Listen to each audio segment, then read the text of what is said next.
Recently, Silksong's DLC was announced very soon after the game's release date, and I always find when DLCs are announced, people will immediately try and optimize their save files to be perfect for the DLC. I wanted to do the opposite. I want to make my version of Pharloom completely unsavable by the time the DLC is out. But what does unsavable mean? Pharloom is contentious because really it's hard to find a state where it's not broken down and in a very bad situation. I'm walking around Bone Bottom in Act 3 when Pharloom is seemingly in the worst possible position it could be. The whole city is destroyed, almost everyone who lived here is dead or had to run to a different location, and all that's really left in Bone Bottom are snitch flies who are here to steal money from any poor traveler who comes across. However, despite the Act 3 woes and the terrible consequences of Hornet listening to the snail shamans, this is probably the best circumstance Pharloom has ever found itself in. Not the way it is right now, but by going to Act 3, we will eventually be able to cut down Grandmother Silk and make the void go back, meaning we get rid of the haunting over Pharloom. And while things do appear to be truly awful in places like Belheart, Hornet will tell Pavo and everyone else that she will go down and get rid of the void, and she does if you manage to get the true ending. And even though doing so causes immense damage to structures and people in the kingdom, it's almost a necessary evil in order to truly get rid of the haunting. Because in every ending that you can achieve before Act 3 in Hollow Knight Silksong, you only get bad outcomes.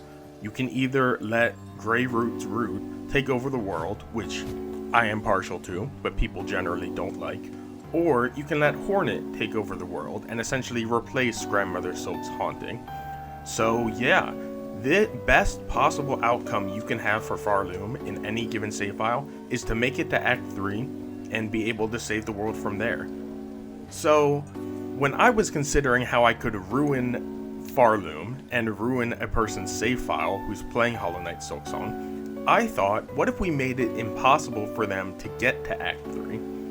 At that point, the only things you or Hornet can do in the world are continue to kill the same haunted, poor souls, and overtake Grandmother Silk in a way that will doom the kingdom in a variety of ways. There is no positive outcome.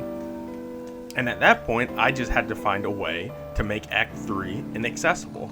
And through a lot of research and attempting to work with glitches, I have found a way to ruin your save file and make Act 3 inaccessible. Step 1.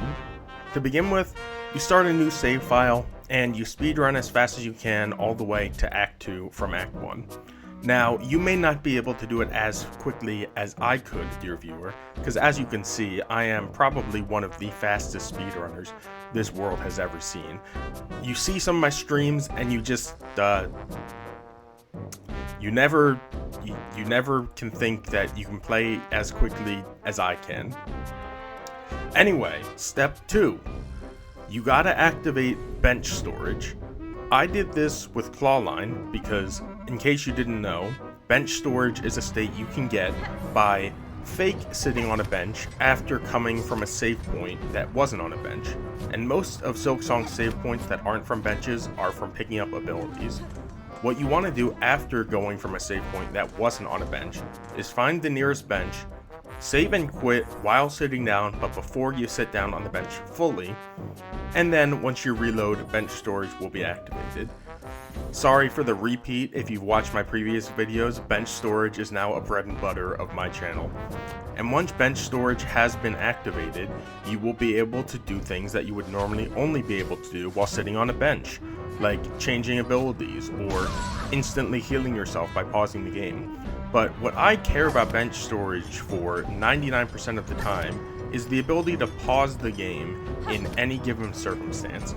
Because pausing the game when Team Cherry doesn't expect you to be able to pause the game is something that can lead to a lot of glitches and experiences that will break the game open. And given I want to ruin standard progression and make Act 3 inaccessible, I really want to use glitches to do so, and I was only able to do so with glitches. So, what do you do now that you have bench storage? Well, now is the most important step. Step 3. And remember, dear viewer, doing this step is what makes or breaks this entire save file ruination. Subscribe to Kilroy Was Here for more Hollow Knight Silksong content, and if you enjoyed, please leave a like on the video. Thank you. Step 4. Now that we've activated bench storage, we have the ability to change our equipment and pause whenever we want, and we've gotten to Act 2, we need to pick up the berry picking quest, and get all 3 moss berries needed to complete it. But you may say to yourself, Kilroy, why do we need this quest? How does this help us ruin our save file and make it so that we can never beat Grandmother Silk in a way that'll activate Act 3? Well, for everyone who's unaware, the only way you can get to Act 3 in Hollow Knight Silksong is through the Silk and Soul quest. Now, completing the quest isn't an issue. I don't really know if there's an easy way to make it impossible to complete Silk and Soul. What is an issue for a lot of people is unlocking the prerequisites to even get the quest Silk and Soul. Because in order to get Silk and Soul to exist, you have to complete all of these wishes, you have to get these items, and you have to do these other requirements as well. Which means that if we could ever make it so that any of those requirements are impossible to fulfill, then we will have doomed Pharloom to a world that will never truly escape the haunting or whatever monstrosities are introduced by everything we can do in Act 2. Now, the required wishes, I spent a lot of time seeing if I could mess with them. The simplest way to break these quests open is to save and quit when you're not supposed to, but that only works for certain kind of quests, and I'll show you how it works in the future.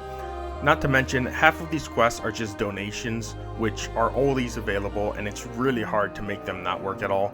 So let's just say I could not make any of the required wishes not work, which is a shame because that's the easiest way to break the game open. There is no good way to skip getting the Fade-Down Cloak or the Bell Home Key, and realistically, you're always going to be able to move the Flea Caravan to Fleetopia given enough time. There's no way to block you off from finding fleas. Half of them are really easy to get anyway. And there's no way to stop yourself from being able to defeat Lace in the Cradle, which leaves us with one requirement: acquire 17 or more quest points. Now, the wiki has graciously put down what quests give you quest points, and while we can't avoid a lot of these quests, like all the delivery quests we can't stop from happening, there are a lot of quests that we can break open, including the first quest that you may be familiar with, berry picking. You see, by doing a quest like berry picking, which asks you to pick up a certain unique and finite resource and bring it back to the NPC that gave you the quest, you will see how that specific type of quest is highly breakable once we have bench storage and the ability to save and quit anywhere. So we can pause during conversation, and in the middle of this conversation with the Moss Druid, we will give over the Moss Berry. However, as is the case in this quest and many other quests, instantly upon giving the Moss Berry over, the quest is not marked as complete, but the berries are removed from our inventory. You see, they are now gone. Despite the quest not being complete, the moss berries have been taken away, which means if we save and quit the game in this current state, then upon reloading, we will find we did not complete the quest, and we did not give the Moss Druid the berries they need. He's like, oh, you were so close, oh.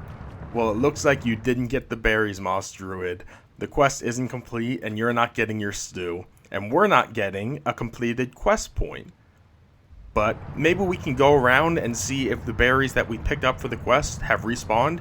If they do, then this doesn't do anything to stop us.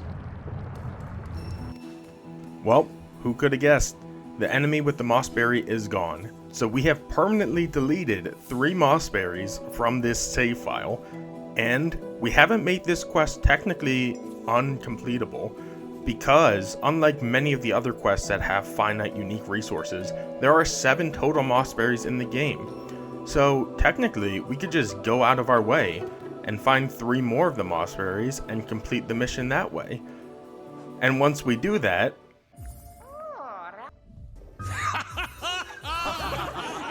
is even funnier the second time.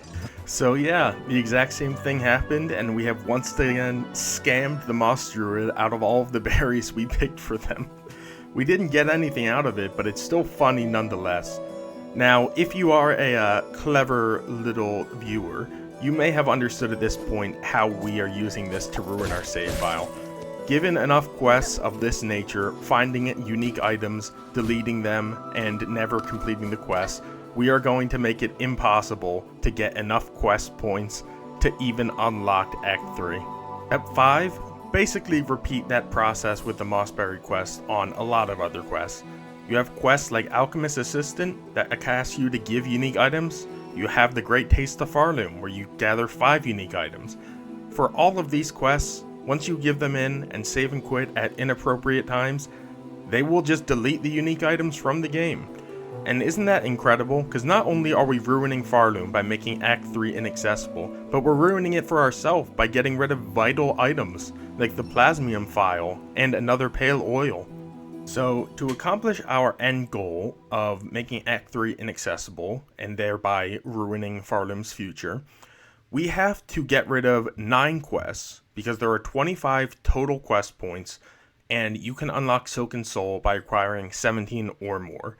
So obviously we have to make 16 the max we can get. To that end, I wanted to get rid of, I think, the most worthwhile quest rewards just to make the experience that much more terrible for you when you're looking to enter the DLC with an awful save file, I suppose. So, we are getting rid of Berry Picking, Rite of the Polyp, Volatile Flint Beetles, The Terrible Tyrant, Fine Pins, Roach Guts, Great Taste of Pharloom, Alchemist's Assistant, and Savage Beastfly. Every reward from those quests, now completely inaccessible on your save file. And even if they were accessible, who are you going to use those rewards against? What incredibly hard Act 2 boss are you going to need that extra nail upgrade or the Plasmium Phial for, dear viewer? Because I'm not going to find anything that difficult when I'm stuck in a world that is never getting destroyed by Void to be reborn into a much better state after it. No, we are not doing good things to Pharloom in this current lifetime, dear viewer. And that is it. By simply doing these simple 5 steps, which are in reality more like 14 steps, you too can ruin your save file, all in preparation for Silksong's newest DLC. I can't wait to see if anyone in the world, except for me, has ever decided to do this, because, frankly, it's a very dumb idea. This is a dumb video. Why are you still here watching this? I'm thank you for watching it, I'm just confused. But and anyway, before I drive off more of my audience, thank you everyone for watching this video. If you want more useless and sometimes useful content on Hollow Knight Silksong, please subscribe to my channel. I hope I'll see you all at another day. Goodbye.